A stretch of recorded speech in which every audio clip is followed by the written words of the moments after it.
Join us at the Pahrump Nugget Hotel and Casino with the #1 gaming experience and entertainment. The Pahrump Nugget has the #1 dining experience at Stockman Steakhouse, Golden Harvest Cafe, and the Gold Miners Buffet. Come get your game on at the Pahrump Nugget Hotel and Casino. This portion of the news is brought to you by Dr. George Leeks, Pahrump's optometrist since 1990, offering full spectrum eye care for children and adults. Call today, 727-8300.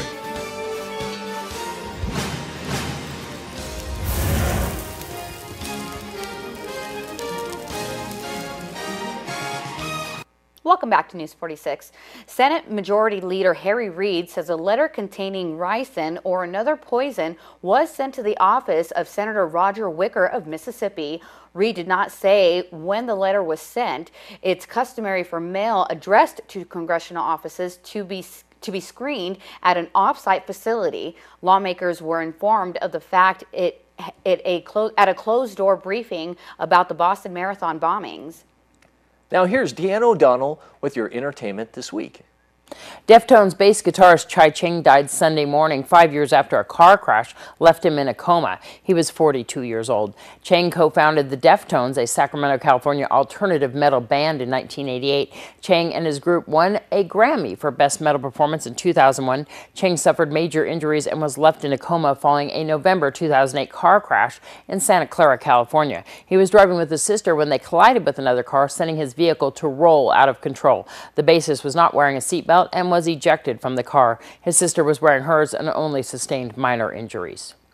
British actor Luke Evans is set to sink his teeth into a bloody new role after becoming the latest actor to portray Dracula in a new vampire movie. The immortal star will tackle the title character made famous by horror icons Bela Lugosi and Sir Christopher Lee in a forthcoming big-screen adaptation of Bram Stoker's classic novel. Production is due to begin on the movie later this year.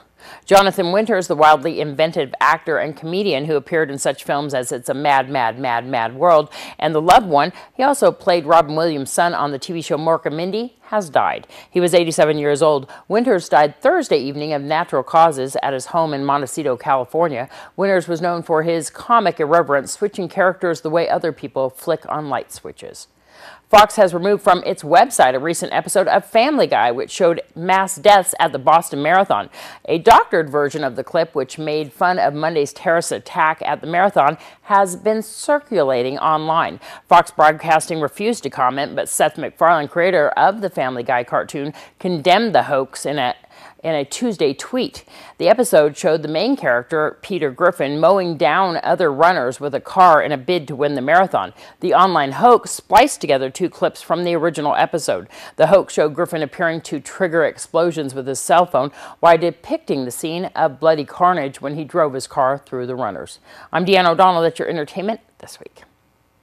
Well, after they ousted Assemblyman Stephen Brooks last month, Assembly District 17 has been without representation until now. Although the session is now more than halfway through, the Clark County Commission is bound by law to pick a replacement. Tyrone Thompson, who currently serves on the Southern Nevada Planning Coalition, will now serve in Brooks' place.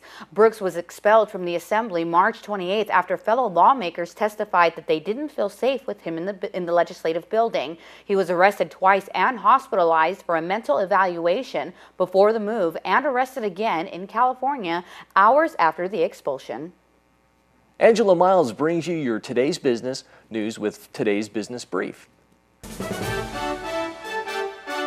This is the first business brief for Wednesday, April 17th. I'm Angela Miles. Businesses in Boston will attempt to return to normal today. Some of the hardest hit areas in the Back Bay closed Tuesday as investigators comb for evidence following the deadly blast Monday during the Boston Marathon. DeLuca's Market near the site closed briefly for a police search. It's open again, and it is the only grocery store open in the area. The manager tells us business is brisk.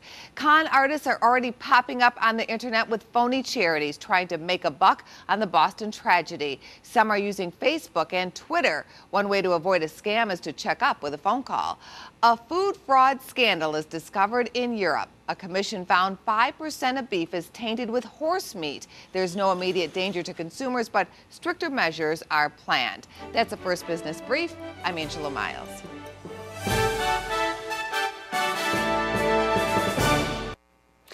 All right, folks, we'll keep it here because we're going to have your weather with Ian B. Clark right after these messages.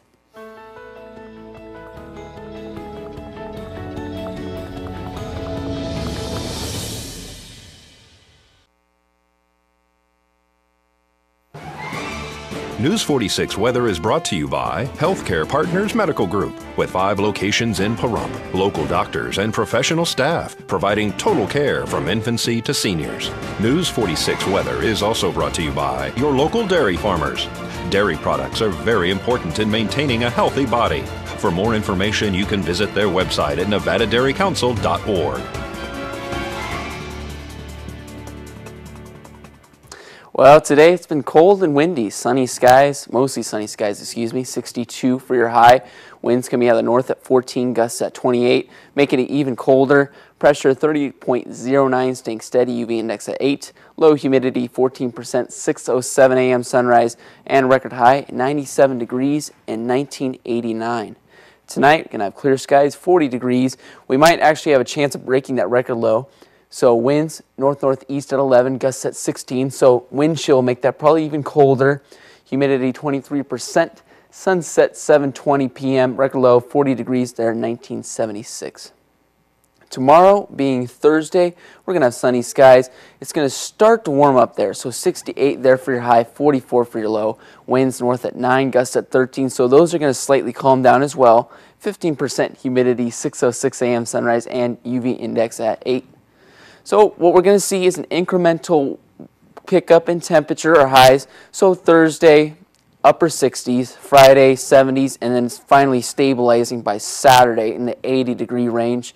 And what we're going to see is our lows are also going to pick up very well, but they're much more stable. So after Thursday, it's going to be up in the 50-degree range, and we're just pretty much going to have sunny skies. And that does it for this edition of News 46. I'm Glenn Evers. And I'm Monique Mitchell. And from everyone here at Channel 46, we wish you a great night, and we hope you'll join us tomorrow. Good night. Good night.